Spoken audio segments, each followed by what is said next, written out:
Karibuni tena katika tafakuri yetu ya Rozari, sala ya tafakari, na hii ni sehemu ya 31 katika mwezi wa 10 ambao kwetu sisi ni mwezi wa Rozari. Ujumbe wetu wa leo unasema tusichoke kusali Rozari. Leo basi tunakamilisha mwezi mtukufu wa Rozari. Tunawashukuru sana kwa kuandamana nasi katika tafakuri hii kwa mwezi mzima. Kwanza tunawaomba sana radhi kwa kutokuweza kutoa tafakuri kwa maandishi kama tulivyokuwa tukifanya kwa tafakari za nyuma. Hii imetokana na majukumu ya kazi kuwa mengi na tuliweza tu kurekodi tafakuri, na tunaelewa kuwa kuna shida ya bando. Hivyo huenda wengi hawakupata nafasi ya kusikiliza clips zetu. Hakika hao tunawaomba sana radhi, kwa sababu ni lengo letu kuhakikisha kwamba tafakuri hizi zinawafikia wale wote ambao wana hamu ya kuzifuata au ya kuzifuatilia.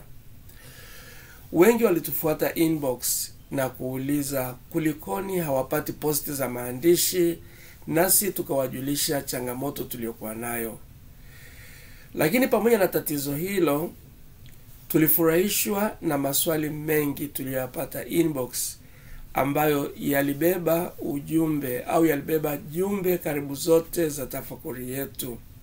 Tulipokea pia mawazo na heko zenu nyingi kwa moyo mkunjufu na shukrani sana. Zaidi sana tulifurahishwa na wale waliokiri kuwa wataanza tena kusali Rozari baada ya kuacha kwa muda mrefu. Labda waliacha kwa kutokuona umuhimu wake au kwa kukatishwa tamaa na wapinzani wa Rozari. Kwa hivyo tulivyosikia kwamba wamepata mwamko tena wa kusali Rozari baada ya kuandamana nasi katika tafakuri hii, hakika tunampa Mungu sifa sana. Vile vile tulishangilia sana tuliposhuhudia baadhi ya wasiokuwa wa imani yetu wakikiri kuwa ni jambo jema kusali sala ya Rozari. Tulikutana nao katika makundi yao, tukajaribu kujibu maswali yao walioyatoa, na kwa wale ambao hawakuwa na kiburi, tunaita kiburi cha uzima, basi walitusikiliza na kutambua kumbe sala ya Rozari ni tofauti na vile walivyokuwa wakidhani, kwa sababu wengi wanaposikia neno au jina la mama yetu Bikira Maria, basi wanachowaza tu ni kwamba tunamsujudia au tunamfanyia ibada, ambapo ni Mungu pekee anapaswa kupewa ibada. Lakini tafakuri zetu tulijaribu kufafanua katika tafakari zetu, na wengi walituelewa. Sasa leo basi tunapokamilisha tafakuri hii, tunawasihi kwa maneno ya Paulo tukisema salini kila wakati. Wathesalonike wa kwanza sura ya 5 mstari wa 17. Vile vile tungependa kuwasihi mdumu katika sala, na mnaposali muwe waangalifu mkimshukuru Mungu. Vile vile mtuombee sisi pia ili Mungu atupe fursa ya kuhubiri ujumbe wake kuhusu siri ya Kristo. Wakolosai 4 mstari wa 2 mpaka ule wa 3. Tunawaasa kwa maneno ya Paulo pia kwa Wafilipi akisema, msijisumbue kwa neno lolote, bali katika kila neno kwa kusali na kuomba pamoja na kushukuru haja zenu na zijulikane na Mungu. Wafilipi 4 mstari wa 6.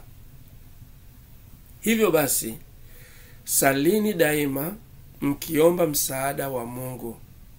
Salini kila wakati kwa nguvu ya Roho. Kesheni bila kuchoka mkisali kwa ajili ya watu wote wa Mungu. Niombeeni nami pia, ili niongeapo Mungu anijalie cha kusema, niweze kuwajulisha watu fumbo la Injili kwa uthabiti. Waefeso 6 mstari wa 18 mpaka wa 19. Yesu anatuhimiza kusali daima bila kukata tamaa. Luka 18 mstari wa 1. Na anatuhimiza hivyo kwani Mungu anasikiliza sana sala zetu. Mzaburi anatujulisha kumpenda Bwana kwa kuwa anaisikiliza sauti yangu na dua zangu, kwa maana amenitegea sikio lake. Kwa hiyo nitamwita siku zangu zote. Zaburi ya 116 mstari wa 1 mpaka ule wa 2. Sasa basi, mwezi wa Rozari usiwe ndio mwisho wa kusali rozari.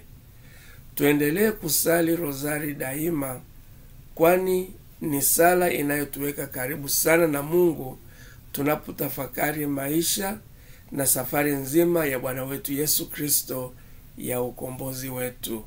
Tumsifu Yesu Kristo.